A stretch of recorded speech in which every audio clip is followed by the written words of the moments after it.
శనివారం December 20న cricket ప్రపంచం దద్దరిల్లిపోయింది. అది మ్యాచ్ గెలిపించే సిక్సూ కాదు, నాటకీయమైన రనౌటూ కాదు. అయితే బీసీసీఐ నుంచి వచ్చిన ఒకే ఒక్క ప్రకటన ప్రపంచవ్యాప్తంగా ప్రకంపనలు సృష్టించింది. ఐసీసీ పురుషుల టీ20 ప్రపంచకప్ 2026 కోసం భారత అధికారిక జట్టు ప్రకటన. ఇది మామూలు జట్టు జాబితా కాదు. ఇదొక స్పష్టమైన సంకేతం, పెద్ద పేర్లను పక్కన పెట్టడం, ఊహించని ప్రమోషన్లతో కూడిన ఓ సంచలన నిర్ణయం. ఇది వెంటనే హెడ్లైన్స్ని, సోషల్ మీడియాని మొత్తం ఆక్రమించేసింది. వియాన్, ఐసీసీ, ఇంకా ప్రముఖ భారతీయ మీడియా సంస్థలు ఈ వార్తను లైవ్లో ప్రసారం చేశాయి. దాంతో T20 world cup 2026 India squad, ఇంకా దానికి సంబంధించిన పదాల కోసం గూగుల్ సెర్చ్లు రికార్డు స్థాయిలో పెరిగిపోయాయి. అసలు ఈ పెద్ద రచ్చకి కారణమేంటి? మాజీ టీ20 వైస్ కెప్టెన్ శుభ్మన్ గిల్ను పక్కన పెట్టాలన్న నిర్ణయమే. 15 మంది సభ్యుల జట్టులో ఒక స్టార్ ప్లేయర్ అయిన అతని పేరు లేకపోవడం అభిమానులను, విశ్లేషకులను షాక్కి గురిచేసింది. భారత్ వ్యూహాత్మక మార్పునకు నిదర్శనంగా అక్షర్ పటేల్ని జట్టులోకి తీసుకోవడమే కాకుండా టీ20 వైస్ కెప్టెన్గా కీలక బాధ్యతలు అప్పగించారు. ఇది ఆల్రౌండర్లకు, స్పిన్ బౌలింగ్కు ప్రాధాన్యత ఇస్తున్నామని స్పష్టంగా చెబుతోంది. ఇక ఈ టోర్నమెంట్లో భారత్ ప్రతి కదలికపైనా తీవ్ర నిఘా ఉంటుంది. కానీ ఈ సాహసోపేతమైన కొత్త జట్టు వారి ప్రపంచకప్ కలలకు కీలకం అవుతుందా? ఈ భారీ మార్పుకు కారణమైన బీసీసీఐ సెలక్షన్ కమిటీకి అజిత్ అగార్కర్ ముందుండి నడిపించారు. ఆయన మీడియా ముందుకొచ్చి ఈ ప్రకటన చేయగా వివాదాస్పద ఎంపికలపై ప్రశ్నల వర్షం కురిసింది. రిజర్వ్ ఆటగాళ్లతో కలిపి 15 మంది సభ్యుల జట్టులో కొందరు ఊహించిన ఆటగాళ్లు ఉన్నా, కొన్ని ఊహించని పేర్లు కూడా ఉన్నాయి. అందరినీ ఆశ్చర్యపరిచాయి. అక్షర్ పటేల్ను వైస్ కెప్టెన్గా చేయడం ద్వారా బ్యాటు, బంతితో రాణించగల ఆల్రౌండర్ల వైపు మొగ్గు చూపుతున్నట్లు అర్థమవుతోంది. ఇక ఇషాన్ కిషన్, రింకూ సింగ్లను తీసుకోవడం మిడిల్ ఆర్డర్లో విధ్వంసకర బ్యాటింగ్ కావాలనే స్పష్టమైన సంకేతం.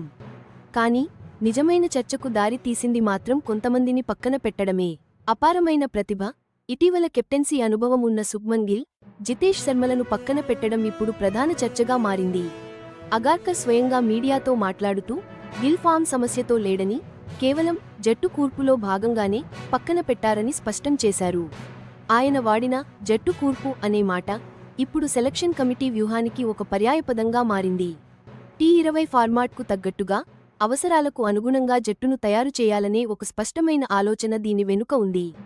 స్టార్ ప్లేయర్స్పై కఠిన నిర్ణయాలు తీసుకోవాల్సి వచ్చినా జట్టులో వెసులుబాటు, ప్రత్యర్థికి తగ్గట్టుగా మార్పులు చేసుకునే అవకాశంపైనే భారత్ ఎక్కువ నమ్మకం పెట్టుకుంది. ఈ సెలక్షన్ల వెనుక ఉన్న వ్యూహాత్మక ఆలోచన టీ20లో భారత్ ఆడే విధానం ఎలా మారుతుందో క్లియర్గా చూపిస్తోంది. చాలా ఏళ్లుగా ఇంగ్లండ్ లాంటి దూకుడుగా ఆడే దేశాలతో పోలిస్తే టీ20లో భారత్ ఆటతీరు కాస్త వెనకబడి ఉందనే విమర్శలు ఉండేవి. అయితే ఇప్పుడు రింకూ సింగ్, ఇషాన్ కిషన్ లాంటి వాళ్లను ఎంపిక చేయడంతో, అక్షర్ పటేల్తో స్పిన్ బౌలింగ్ బలాన్ని పెంచడంపై ఫోకస్ చేయడంతో భారత్ తన టీ20 ప్లాన్ను మార్చుకుంటున్నట్లుగా అనిపిస్తోంది. ఇవి కేవలం ఆటగాళ్ల సెలక్షన్లు మాత్రమే కాదు, వేగవంతమైన టీ20 ఫార్మాట్లో ఎవరినైనా డామినేట్ చేయగలిగే ఒక జట్టును తయారు చేయడానికి చేసిన ఒక పెద్ద పజిల్లోని ముక్కలివి. ఇప్పుడు కనిపిస్తున్న వ్యూహం ఏంటంటే, ఇది ఒక లెక్కించిన దూకుడు. బౌండరీలు బాదడానికి రెడీగా ఉన్న పవర్ హిట్టింగ్ మిడిల్ ఆర్డర్, అలాగే రకరకాల స్పిన్ ఆప్షన్లతో బలోపేతం అవుతున్న బౌలింగ్ అటాక్తో భారత్ ముందుకు వెళ్లనుంది. ఈ జట్టు పిచ్ పరిస్థితులను, ప్రత్యర్థుల మ్యాచ్ అప్లను బాగా ఉపయోగించుకోవాలని చూస్తోంది. ఇది పాత సంప్రదాయ పద్ధతులకు పూర్తిగా భిన్నం. ఐసీసీ కూడా ఈ విషయంపై స్పందించి భారత్ జట్టు నుంచి ముఖ్యమైన విషయాలు అనే పేరుతో కొన్ని విశ్లేషణలు ప్రచురించింది. ఈ నిర్ణయాలు ఒక పెద్ద వ్యూహాత్మక మార్పుకు సంకేతమని అందరూ అనుకుంటున్న విషయాన్ని ఇది మరింత ధృవీకరించింది. ఇప్పుడు ప్రశ్న ఎవరు జట్టులో ఉన్నారు, ఎవరు లేరు అన్నది కాదు, కానీ ఈ కొత్త వ్యూహాత్మక ప్లాన్ భారత్కు ఎప్పటినుంచో ఎదురుచూస్తున్న ఆ టీ20 ప్రపంచకప్ ట్రోఫీని అందిస్తుందా లేదా అన్నదే. ఈ ఎంపికల ప్రకంపనలు కేవలం జట్టు జాబితాకే పరిమితం కావట్లేదు. మాజీ టీ20 వైస్ కెప్టెన్ శుభ్మన్ గిల్ని పక్కన పెట్టడమనేది ప్రపంచకప్లో భారత ప్రాధాన్యతలు ఎలా ఉండబోతున్నాయో ఒక బలమైన సంకేతాన్నిస్తోంది. టీ20 క్రికెట్లో పాత పద్ధతిలో పరుగులు కూడబెట్టడం కంటే స్ట్రైక్ రేట్, ఆటలో దూకుడు, ఇంటెంట్ కి ఎంత ప్రాధాన్యత ఇవ్వాలనే దానిపై, అలాగే సరైన ఓపెనింగ్ కాంబినేషన్ ఏది అనే దానిపై మళ్లీ చర్చకు తెరలేపింది ఈ నిర్ణయం. ఇప్పుడు ఒత్తిడిలో కూడా దూకుడుగా ఆడే, రకరకాల మ్యాచ్ పరిస్థితులకు తగ్గట్టుగా మారగల ఆటగాళ్లపైనే టీం మేనేజ్మెంట్ దృష్టి పెట్టిందని స్పష్టమవుతోంది. మరోవైపు అక్షర్ పటేల్కి వైస్ కెప్టెన్సీ ఇవ్వడం కేవలం అతని వ్యక్తిగత ప్రతిభకు మాత్రమే సంబంధించినది కాదు. బ్యాటింగ్, బౌలింగ్, ఫీల్డింగ్ ఈ మూడింటిలోనూ రాణించే ఆల్రౌండర్లకు భారత్ ఎంత ప్రాధాన్యత ఇస్తుందో ఈ నిర్ణయం స్పష్టం చేస్తోంది. ఈ నిర్ణయం జట్టు వ్యూహాత్మక ప్రణాళికలో ఎంత ఫ్లెక్సిబుల్గా ఉండాలనుకుంటుందో చూపిస్తుంది. పిచ్లకు, ప్రత్యర్థులకు తగ్గట్టుగా జట్టును మార్చుకునే అవకాశం లభిస్తుంది. ఇప్పుడు తీసుకుంటున్న ప్రతి నిర్ణయాన్ని ఈ టీం వరల్డ్ కప్ గెలవగలదా అనే ప్రశ్న కోణంలోనే చూస్తున్నారు. ఇదే ప్రశ్న ప్రజల చర్చలను, దేశ ఆశలను నిర్దేశిస్తోంది. ఇది కేవలం ఆటగాళ్ల కెరీర్లకు సంబంధించిన విషయానికి కాదు. ప్రపంచ టీ20 క్రికెట్లో భారత్ ఆధిపత్యం కోసం వేస్తున్న అడుగులు ఇవి. కేవలం ఈ టోర్నమెంట్ ఫలితాలపైనే కాదు, ఈ ఎంపికలు ఆటగాళ్ల కెరీర్లను, ఇండియన్ ప్రీమియర్ లీగ్ స్వరూపాన్నే పూర్తిగా మార్చేస్తాయి. శుభ్మన్ గిల్ లాంటి ఆటగాళ్లకు వరల్డ్ కప్ జట్టు నుంచి తప్పించడం అనేది భవిష్యత్తులో అతని టీ20 రోల్ ఏంటి అనేదానిపై చాలా ప్రశ్నలు రేకెత్తిస్తుంది. రాబోయే దేశవాళీ, అంతర్జాతీయ మ్యాచ్లలో అతని వ్యూహాన్ని, ఆటతీరును ఇది ప్రభావితం చేయొచ్చు. మరోవైపు ఇషాన్ కిషన్, రింకు సింగ్ వంటి ఆటగాళ్ల దశ అమాంతం తిరిగింది.